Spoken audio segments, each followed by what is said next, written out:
Bon les amis, j'espère que vous allez bien, installez-vous confortablement, car aujourd'hui je suis très heureux de vous retrouver. On va parler câblage, je vais vous montrer comment moi j'ai câblé mon réseau, je vais aussi vous expliquer comment vous pouvez câbler votre réseau pour le contrôler avec un ordinateur. Vous verrez, ça va être très intéressant. Bon, bien évidemment, cette vidéo, elle complète le dernier épisode où je vous avais déjà un petit peu partagé la structure globale de mon réseau électrique. Donc si vous ne l'avez pas encore vu, je vous invite à aller la voir. Et aujourd'hui, ça va être plus sur le terrain. Je vais vraiment vous prendre mon réseau et vous montrer quel câble je vais brancher où pour que mon système fonctionne. Donc on va moins rester en surface, ça va vraiment être une explication très détaillée sur comment est-ce que je fais pour câbler mon réseau pour que finalement je puisse le contrôler sur mon ordinateur. Mais bon, avant de rentrer dans le vif du sujet, j'ai envie de faire deux disclaimers. Premier disclaimer, je n'ai pas la méthode ultime. C'est-à-dire que pour contrôler son réseau par ordinateur, il existe plusieurs manières, plusieurs façons différentes. Moi, j'en ai trouvé une. Elle fonctionne pour moi, donc elle peut fonctionner pour vous, mais ça veut pas dire qu'il faut rester bloqué là-dessus et que c'est la seule option. Et le deuxième petit disclaimer, c'est tout simplement que moi, dans cette vidéo et sur mon réseau, j'utilise l'écosystème de la Z21, donc avec tous les modules qui viennent de Fleischmann, Roku, etc. Mais c'est une méthode qui peut aussi fonctionner avec des décodeurs, des modules de détection d'autres marques. Voilà, c'est bon, j'ai fait mes deux disclaimers, c'est bon, on peut partir dans le vif du sujet. Bon, première chose qu'il faut savoir sur le câblage de mon réseau, c'est que le câblage est fait un petit peu en deux parties. Ou du moins, moi, je l'ai réparti sur deux parties différentes. Il y a une première partie qui est la partie mécanique, c'est un petit peu la façon dont on câblerait notre réseau si on n'a pas envie de le contrôler par ordinateur, où on va s'assurer que tous les rails sont bien alimentés, que les moteurs d'aiguillage sont alimentés, etc. Donc comme si l'ordinateur n'existait même pas. Et ensuite on a une deuxième partie du câblage qui lui, je l'ai appelé la partie plutôt numérique, où on va câbler des choses qui vont permettre à l'ordinateur de communiquer avec la Z21, avec notre centrale, pour qu'on puisse ensuite du coup utiliser notre ordinateur pour contrôler notre réseau. Donc il y a vraiment ces deux parties que je vais nommer partie mécanique et partie numérique. Voilà, c'est une sorte de nomenclature qui est sortie tout droit de ma tête, mais c'est pour être un petit peu plus clair sur la vidéo. J'espère que vous réussirez à suivre. Donc voilà, maintenant que ça c'est mis au clair, je vais vous expliquer comment est-ce que je câble mon réseau, et vous verrez, j'ai fait ça bien, j'ai imprimé des choses pour créer des sortes de petits schémas, et pour que ce soit vraiment simple à comprendre pour vous. Mais bon, là on est un petit peu dans le studio, c'est pas l'idéal, nous on a envie de mettre les mains dans le cambouis, de changer d'endroit pour vraiment dire qu'on va dans le vif du sujet. Du coup, je vous invite à me suivre, allez, suivez-moi. Bon les amis, on se retrouve sur mon plateau test, le plateau que j'avais déjà utilisé pour vous montrer comment je posais mes voix, quel système je suivais, etc. Et aujourd'hui, je vous ai préparé un petit peu de matos là en haut, car je vais vous montrer du coup comment est-ce que je câble mon réseau. Alors première chose, je vais prendre les centrales, enfin la centrale que je vais utiliser, et je vais vous faire une petite parenthèse. Parce que là, on peut voir qu'on a deux Z21 différentes, et en voyant ça comme ça, on peut se dire que la différence, c'est simplement le coloris, la couleur, mais que la centrale, c'est la même. Alors que pas du tout. En effet, la Z21 noire, c'est un petit peu la Z21 avancée, alors que la Z21 blanche, c'est un petit peu la Z21 pour débuter. Donc comme ça, de face, il n'y a pas beaucoup de différence, mais par contre, si on prend l'arrière des centrales, là, la différence, elle est flagrante. On peut voir qu'il y a beaucoup moins de connectiques sur la Z21 blanche que sur la Z21 noire. Donc pour vous la faire courte, la Z21 blanche, elle va très bien fonctionner si vous voulez contrôler votre réseau simplement avec votre centrale. Mais par contre, si vous voulez contrôler votre réseau avec l'ordinateur, on est obligé de partir sur la Z21 noire. Voilà, c'est une petite parenthèse que je voulais faire parce qu'au début, j'avais acheté la Z21 blanche. Je me suis vite rendu compte que ça n'allait pas me servir à grand chose. Donc faites bien attention, ne faites pas la même erreur que moi. Si vous voulez contrôler votre réseau par ordinateur, prenez une Z21 noire. Voilà, maintenant que ça c'est dit, on va pouvoir passer dans le vif du sujet. Comment est-ce que je branche et je câble cette centrale aux différents modules pour contrôler mon réseau par ordinateur? Alors, j'en avais déjà parlé dans ma dernière vidéo, mais on aura besoin de deux types de décodeurs différents. Les switch décodeurs pour gérer la partie aiguillage et les Z21 détecteurs pour gérer la partie compton. Donc maintenant, comment est-ce que je branche ces différents modules? Alors, je vais commencer par le switch décodeur, par la partie plus mécanique. si je reprends un peu les nomenclatures que je vous ai dit au début de vidéo. Donc je vais le tourner dans l'autre sens. Et ce qui va nous intéresser ici, c'est cette petite connectique là. On va devoir connecter une alimentation et les voies du coup principales de notre réseau. Donc je vais prendre ces deux couleurs, donc bleu et rouge, pour vous montrer du coup à quoi ça pourrait ressembler. Donc on a notre main track sur notre centrale. Donc ça, imaginons que le positif, on dit que c'est le rouge, bah on aura une voie qui va partir vers, je vais mettre un V pour les voies, voilà. Et on a une deuxième connectique qui va partir là et qui va venir se connecter sur la connectique P de notre switch détecteur. Pareil pour du coup l'autre pôle électrique, on aura une partie qui va partir là, hop, vers les voies, et on aura une partie qui va venir se fixer, bam, sur le switch détecteur. Switch décodeur, désolé. Ensuite, ici, attention, on aura besoin d'une autre chose, c'est tout simplement de connecter notre switch décodeur à une alimentation externe. Donc pour ça, c'est tout bête, on va simplement prendre des câbles et on va les amener vers une alim. Donc je vais mettre un petit A. Et là, c'est tout bon, notre switch décodeur, il est opérationnel, il est alimenté de la bonne manière et on pourra utiliser ces 8 différents ports pour contrôler 8 aiguillages, 8 moteurs d'aiguillage différents. Et donc ensuite, pour câbler les aiguillages, je ne vais pas rentrer dans le détail vu que ça, je pense que je ferai une autre vidéo sur ce sujet-là, mais c'est tout simple. On a un câble position 1, un câble position 2, un câble commun. Et pour la plupart du temps, on câble juste sur le moteur d'aiguillage avec la notice qu'on reçoit du constructeur et tout fonctionne sans souci. Et bon, vous l'avez compris, mais si vous voulez connecter un autre switch décodeur, et ben vous aurez simplement à faire une autre intersection et à du coup connecter les switches décodeurs en série. Et donc voilà, là on pourrait aller brancher un autre switch décodeur sur la gauche, et un autre, et un autre, et un autre. Et on aurait tous nos switches décodeurs qui seraient opérationnels et on aurait zéro souci. Donc voilà, ça c'est pour la part switch décodeur. Maintenant, on va s'occuper des détecteurs. Donc on va rajouter ça ici par là. Enfin, je vais plutôt le mettre dans l'autre sens.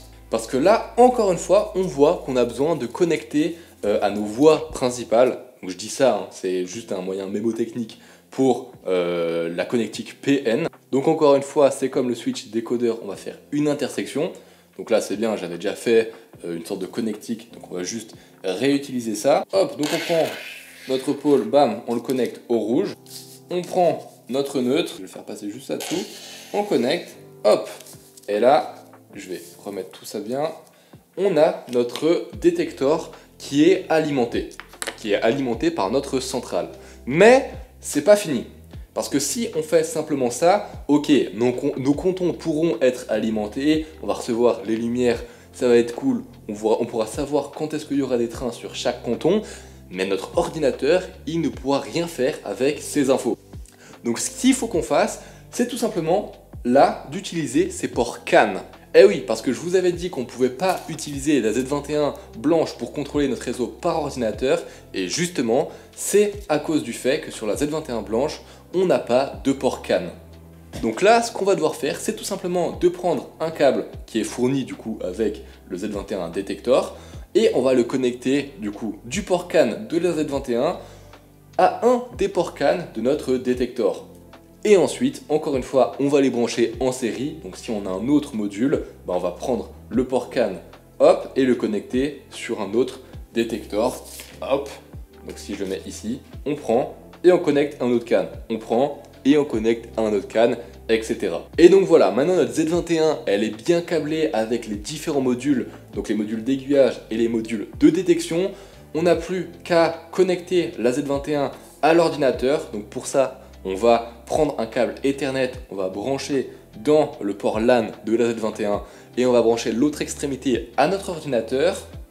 Ensuite, on aura une petite manipulation à faire sur notre ordinateur pour qu'il parle le même langage que la Z21. Mais ça, je vous ferai une vidéo dédiée vu que c'est assez compliqué, c'est assez mal documenté. Et donc là, j'aurai pas le temps de le faire dans cette vidéo. Mais une fois que ça c'est fait, et bah c'est tout bon. Notre arborescence, notre câblage est bien fait. Enfin, c'est pas totalement vrai. Là, si on n'utilise pas de booster, oui, notre câblage est bien fait. Mais moi, comme mon réseau sera assez conséquent, je vais devoir utiliser un booster. Alors qu'est-ce qu'un booster? Un booster, c'est une sorte de Z21 bis, dans le sens où c'est un module qui ressemble à la Z21, qui a aussi des ports CAN, qui a aussi des alimentations, mais vous pouvez voir que les connectiques sont pas exactement pareils.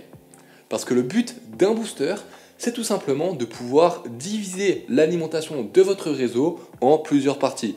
Parce que oui, vos trains consomment de l'électricité, vos aiguillages consomment de l'électricité, vos feux, si vous faites des feux, vont aussi consommer de l'électricité. Et l'électricité, c'est pas illimité. Notre Z21, sur le main track, elle a 3 ampères de mémoire qui peuvent être du coup distribués sur le réseau. Or, 3 ampères, c'est pas énorme. Et du coup, ce qu'on peut faire pour contrer ce souci, c'est justement utiliser un booster. Donc, il existe un booster simple, où on aura simplement une sortie de voie en plus, à la place des 2 ici, et le booster qui s'appelle le dual booster, où justement on aura nos 2 sorties de track supplémentaires. Et donc là, je vais vous faire un petit schéma de à quoi ça correspond. Imagine, on a notre réseau, donc je vais faire le réseau le plus simple qui existe, un réseau ovale.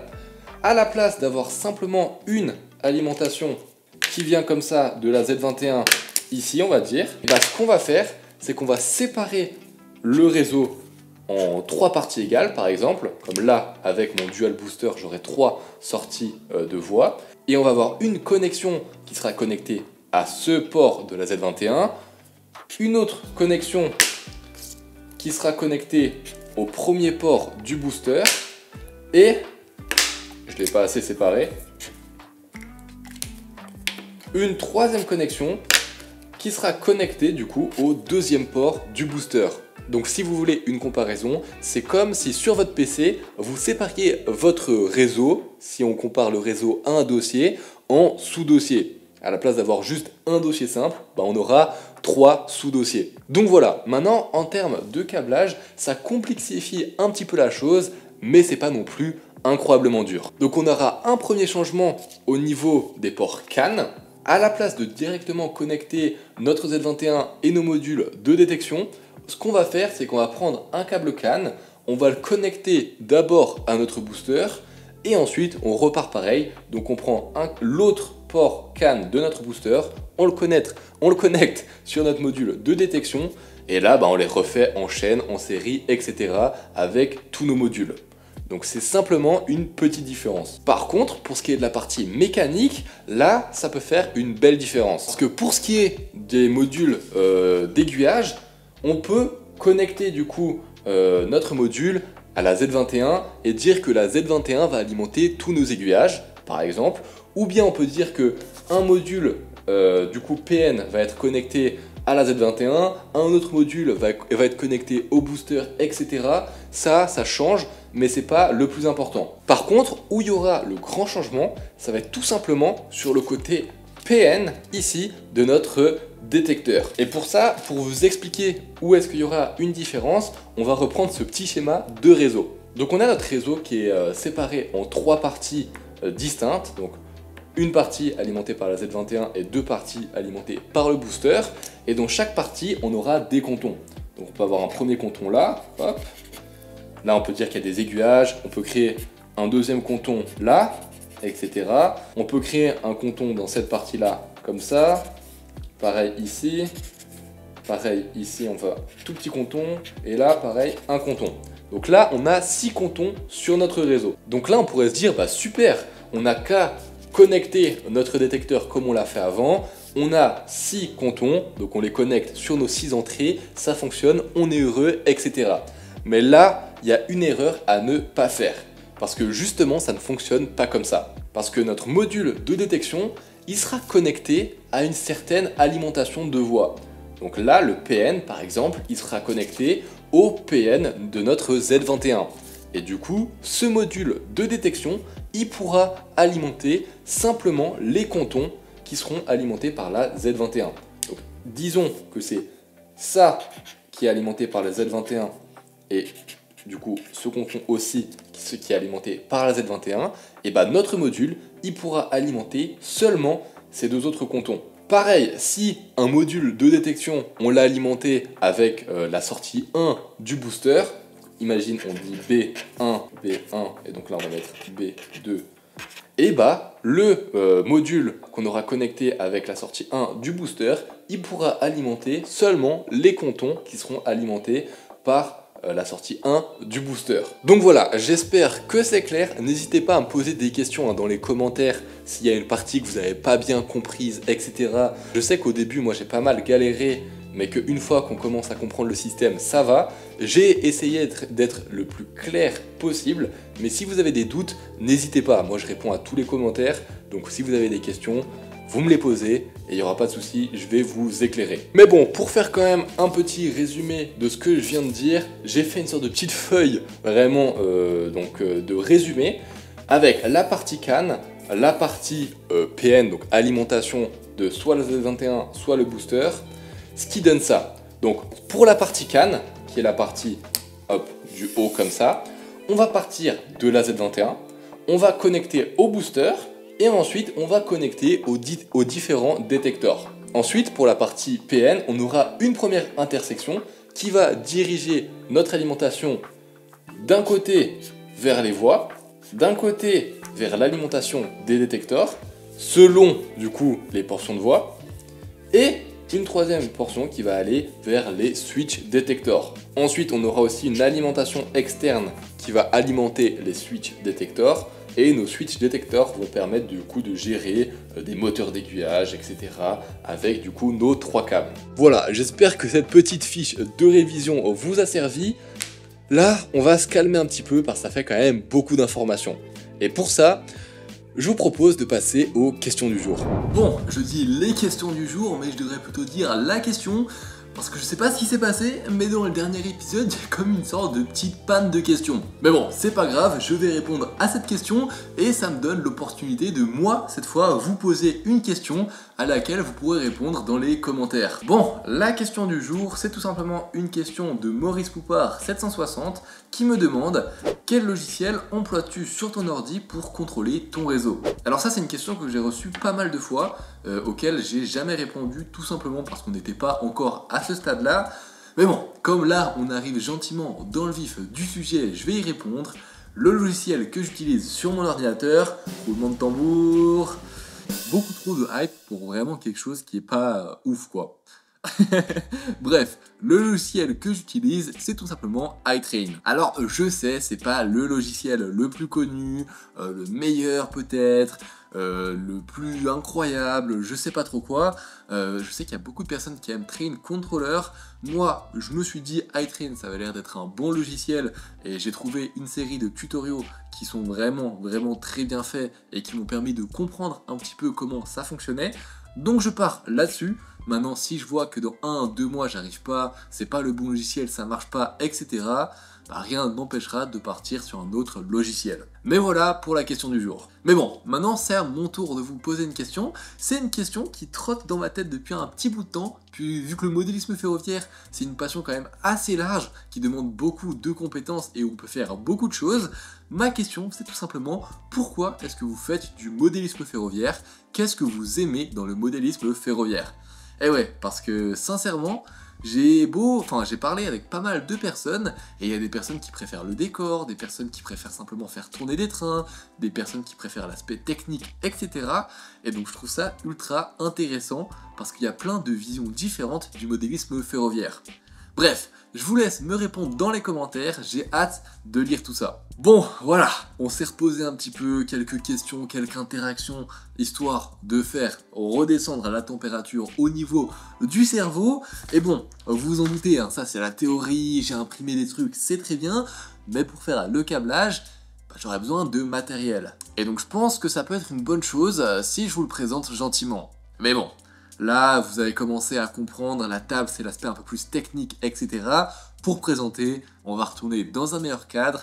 Je vous invite à me suivre, on retourne au studio. Allez, c'est parti. Bon, voilà, j'ai ramené quelques trucs un petit peu sympas. Je vais pas vous faire une présentation de A à Z, parce que ça risque d'être un petit peu long, mais j'ai pas mal de petits trucs, donc bien sûr, un petit fer à souder, hein, c'est le minimum pour faire des petites soudures, un petit réchaud pour les gaines rétractables avec la chaleur, là je crois que ça s'appelle comme ça, mais ensuite Mis à part ça, j'ai quand même aussi des choses pour simplifier du coup le câblage, donc des sortes de... Vous m'en voulez pas, je me souviens pas de... Enfin je me rappelle pas de comment ça s'appelle, mais en gros ça te permet du coup de mettre un câble d'un côté, mettre un câble de l'autre côté, tu les serres et ils bougent pas. En gros de faire des intersections sans avoir besoin de faire de soudure et ensuite tu peux les visser du coup par exemple sur une planche histoire qu'ils soient bien rangés. Pareil, j'ai acheté des petits supports de câbles autocollants, donc tu enlèves, tu les mets sous le réseau et ça te permet de tenir les câbles pour que le câblage soit un petit peu plus propre. Bref, j'ai pas mal de matériel que je vais utiliser. Je vous mets des images à l'écran, un petit peu à ce moment-là, de différentes choses que j'ai achetées pour faire un câblage propre et aussi juste des outils que j'utilise pour faire mon câblage. Mais bien sûr, vous n'avez pas besoin d'acheter la même chose. Simplement un ciseau pour couper des câbles, une pince à dénuder, un fer à souder, un petit tournevis et un peu de transpiration. Et je vous garantis que vous arriverez à faire votre câblage. Maintenant, comme on l'a vu aussi dans le dernier épisode, j'utilise des pastilles histoire de documenter, faire un petit peu d'administratif sur mon réseau. Et donc c'est un petit peu ce que je fais aussi pour le câblage. C'est-à-dire que sur différents câbles, je vais mettre des pastilles qui vont me permettre de savoir quelle couleur correspond à quoi. Par exemple, je mets une pastille rouge, ça veut dire que c'est pour un conton, je mets une pastille verte, ça veut dire que c'est pour un aiguillage, ce genre de choses, etc. On peut aussi utiliser des câbles de différentes couleurs pour nous permettre de mieux nous y retrouver. Et ça, c'est pas un conseil, c'est un conseil très très fortement recommandé. Parce que si vous utilisez la même couleur pour tous les câbles, enfin, pour toutes les choses, vous allez être très très vite perdu. Ah, et petite dernière chose, alors regardez les câbles que j'ai achetés. Comment dire, hein, c'est des câbles qui sont vraiment larges. Je vais essayer de mettre le focus un petit peu là-dessus, je le mets sur ma tête.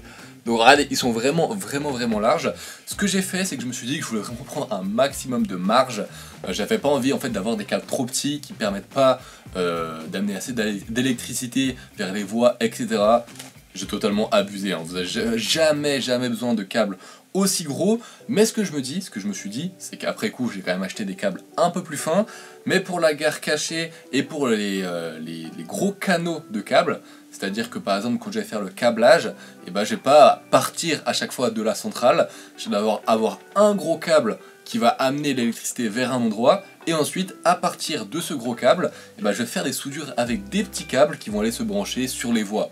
En gros, ça me permet de faire un petit peu comme dans le corps humain. On a des artères et ensuite on a des grosses artères, ensuite on a des plus petites veines, des plus petits trucs, des plus petits vaisseaux sanguins qui permettent de répartir le sang un petit peu dans tout le corps. Parce que je viens vraiment de comparer le câblage d'un réseau électrique au corps humain. Eh bien, les comparaisons, hein, s'améliorent de vidéo en vidéo. Bref, voilà, j'espère que cette vidéo vous a plu. Maintenant, vous savez tout sur la manière dont je vais câbler mon réseau et surtout le travail que je vais devoir mettre pour réussir à câbler mon réseau. Si ça vous a plu, n'hésitez pas à lâcher un petit like, un petit abonnement, et n'oubliez pas de répondre à la question pourquoi est-ce que vous faites du modélisme ferroviaire, qu'est-ce qui vous plaît dans le modélisme ferroviaire dans les commentaires. Et nous on se dit à dans un mois pour la suite de la construction de mon réseau. C'était Mini Rails, ciao les gens!